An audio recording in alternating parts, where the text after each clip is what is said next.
wabarakatuh. Kami dari kelompok 13 ingin menyampaikan materi mengenai perdagangan luar negeri. Perdagangan luar negeri adalah perdagangan bebas yang kegiatannya berupa kegiatan impor dan ekspor, di mana perdagangan tersebut terjadi di beberapa negara dengan menjual barang dagangan mereka ke negara lain dengan tujuan memperoleh keuntungan yang lebih besar dari negara mereka sendiri. Namun hal tersebut tidak luput dari tujuan dan sasaran dari perdagangan luar negeri, yaitu untuk menjaga kestabilan harga serta keseimbangan perdagangan luar negeri, mendistribusikan pendapatan dan menjaga kestabilan nilai tukar. Selanjutnya yaitu ada ruang lingkup perdagangan luar negeri, yaitu yang pertama perdagangan barang, melibatkan ekspor dan impor barang fisik antar negara yang dapat mencakup barang konsumen, bahan baku, dan barang modal. Yang kedua, perdagangan jasa, melibatkan perdagangan layanan yang diberikan oleh satu negara kepada negara lain seperti jasa perbankan, asuransi, transportasi, dan pariwisata. Yang ketiga, perdagangan faktor produksi, meliputi aliran modal, tenaga kerja, dan teknologi antar negara, di mana negara dapat menarik investasi asing langsung atau FDI atau beberapa teknologi untuk meningkatkan daya asing. Yang keempat, teori perdagangan luar negeri mencakup berbagai teori ekonomi yang menjelaskan alasan negara terlibat dalam perdagangan luar negeri, seperti teori absolut oleh Adam Smith. Yang kelima, perjanjian dan kebijakan perdagangan luar negeri.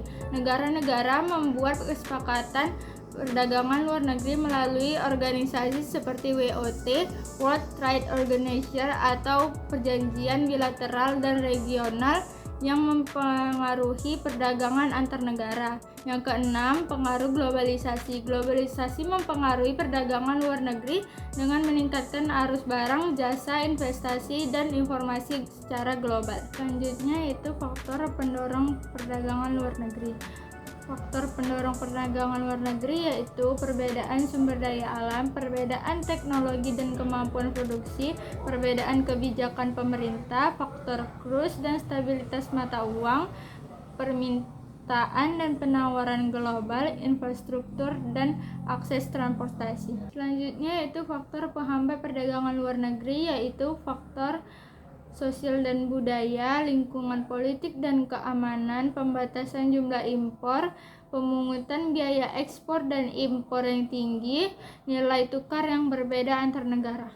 C. Teori-teori perdagangan luar negeri. 1. Teori keunggulan absolut. Jika suatu negara lebih unggul dalam membuat produk tertentu dibanding negara lain, misalnya lebih cepat, lebih murah, atau kualitas lebih baik, maka negara tersebut sebaiknya mengkhususkan diri pada produk itu. Kemudian, negara itu dapat menukarkan produk yang dihasilkannya dengan produk dari negara lain yang memiliki keunggulan pada hal berbeda. Contohnya, Indonesia unggul dalam menghasilkan kopi karena tanahnya yang subur, sementara Jepang unggul dalam membuat alat elektronik canggih. Maka, Indonesia dapat mengekspor kopi ke Jepang, dan Jepang dapat mengekspor alat elektronik ke Indonesia. Keduanya saling diuntungkan. Kedua, teori perdagangan komparatif. Teori ini menjelaskan bahwa sebuah negara sebaiknya memproduksi barang yang paling efisien baginya, meskipun tidak lebih baik dari negara lain, dan menukarnya dengan barang lain dari negara yang lebih efisien dalam memproduksi barang tersebut. Contohnya, Australia bisa memproduksi daging sapi dan sepatu, tetapi lebih efisien dalam memproduksi daging sapi. Sementara Vietnam bisa memproduksi daging sapi dan sepatu, tetapi lebih efisien dalam memproduksi sepatu. Daripada memproduksi sepatu, Australia lebih baik fokus pada daging sapi. Sebaliknya, Vietnam lebih baik fokus pada sepatu. Maka Australia dapat mengekspor daging sapi ke Vietnam dan mengimpor sepatu dari Vietnam. Begitu sebaliknya, Vietnam dapat mengekspor sepatu ke Australia dan mengimpor daging sapi dari Australia. Ketiga, teori Hexer-Ohlin. Teori ini menyatakan bahwa negara-negara akan membeli barang yang tidak mudah dibuat dan mahal untuk diproduksi di dalam negeri, sementara mereka akan menjual barang yang lebih murah dan mudah untuk dibuat. Teori ini membantu kita memahami bagaimana negara-negara memutuskan apa yang akan diperdagangkan. 4.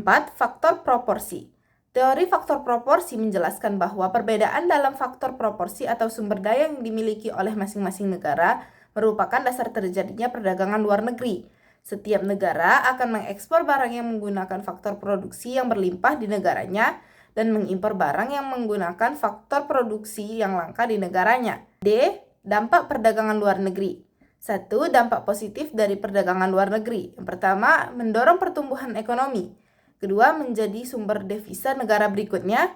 Ketiga, meningkatkan kemakmuran negara. Keempat, adanya perdagangan luar negeri ini membuat kemakmuran bagi setiap pelaku ekonomi di suatu negara. Kelima, menambah lapangan pekerjaan. Keenam, mempererat hubungan antar negara. Yang kedua, dampak negatif dari perdagangan luar negeri. Yang pertama, ada produk lokal asli buatan dalam negeri mengalami penurunan penjualan. Yang kedua, cenderung ketergantungan pada negara-negara maju. Ketiga, industri kecil kalah bersaing.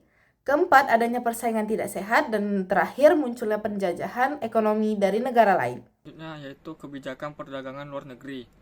Kebijakan perdagangan luar negeri yang diterapkan oleh suatu negara dapat mempengaruhi arah, komposisi, dan bentuk dari perdagangan internasional itu sendiri. Bentuk-bentuk kebijakan proteksi perdagangan luar negeri yang dapat diterapkan oleh pemerintah antara lain yaitu yang pertama tarif impor, pengenaan pajak atau biaya masuk pada barang impor untuk melindungi produsen lokal dari persaingan harga dengan barang impor. Yang kedua ada kuota impor, pembatasan jumlah atau volume barang impor yang diperbolehkan masuk ke dalam negeri untuk menjaga pasar domestik. Yang ketiga ada subsidi ekspor, yaitu pemberian bantuan atau insentif oleh pemerintah kepada produsen atau eksportir dalam negeri agar dapat bersaing dengan produk impor. Yang keempat ada larangan impor, yaitu kebijakan pelarangan atau perbatasan impor barang-barang tertentu untuk melindungi industri dalam negeri. Yang kelima ada dumping, yaitu praktik penjualan barang ekspor dengan harga di bawah harga normal di pasar domestik negara tujuan ekspor. Nah, selanjutnya ada studi kasus. Dalam era globalisasi, perdagangan internasional mengalami perkembangan pesat, termasuk transaksi impor barang. Namun, penyelundupan barang ilegal menjadi tantangan utama dalam upaya penegakan regulasi bea cukai. Salah satu kasus signifikan adalah maraknya impor handphone ilegal di Indonesia. Praktik ini tidak hanya melanggar undang-undang, tetapi juga berdampak negatif pada perekonomian nasional, seperti hilangnya pendapatan pajak dan beredarnya produk yang tidak memenuhi standar kualitas. Permasalahan pertama adalah masih maraknya penyelundupan handphone ilegal di Indonesia. Hal ini disebabkan oleh beberapa faktor, seperti lokasi strategis Indonesia di jalur perdagangan dunia, tingginya tarif biaya masuk yang mendorong importer mencari jalan pintas, kelemahan dalam penegakan hukum dan pengawasan bea cukai, serta rendahnya kesadaran masyarakat akan dampak negatif handphone ilegal. Selanjutnya, peran bea cukai dalam menindak pelaku penyelundupan handphone ilegal menjadi sorotan. Meskipun bea cukai memiliki kewenangan penyelidikan sesuai pasal 7 KUHP, penegakan hukum belum berjalan efektif. Seperti kasus PS Store menunjukkan bahwa penindakan cenderung lambat, kurang tegas, dan tidak memberikan efek jerah. Dari sisi ekonomi, penyelundupan handphone ilegal menimbulkan dampak serius, seperti hilangnya pendapatan negara dari pajak, meningkatnya resiko penyebaran produk berkualitas rendah, serta kerugian yang dialami distributor resmi yang mematuhi regulasi. Untuk mengatasi permasalahan ini, beberapa cara dapat diajukan. Yang pertama itu peningkatan penegakan hukum dan pengawasan. Pemerintah perlu memperketat regulasi impor handphone dengan meningkatkan sanksi terhadap pelaku penyelundupan sesuai dengan Undang-Undang Kepabeanan Pasal 103.